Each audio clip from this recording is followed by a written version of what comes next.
वाल्या कोड्याचा असा निकष शाक लागल्यासारखाच नारदा जवळ गेला.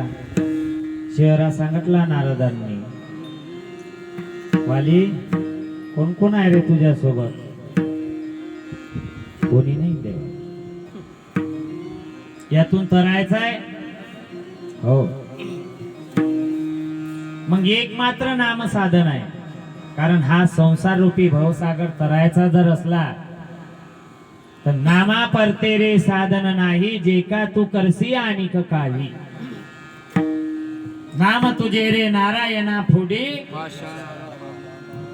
जर दगडाला जर पाषाणाला जर पाळणा जर फोडतो ना,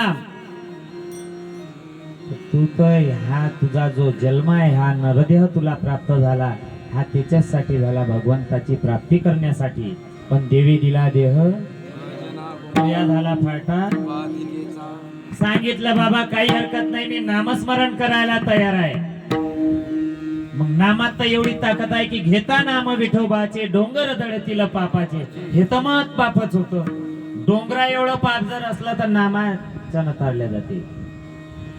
काय करावं तर सांगितलं राम राम म्हणा.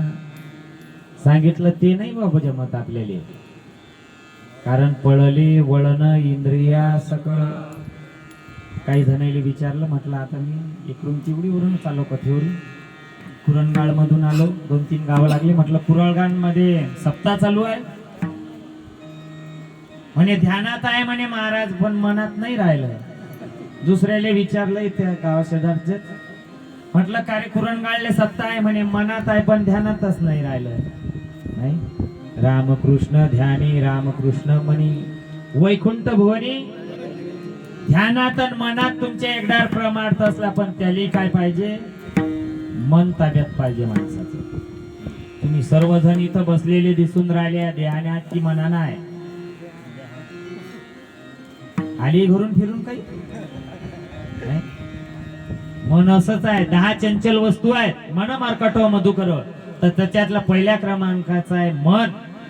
मन चंचल मन चंचल चप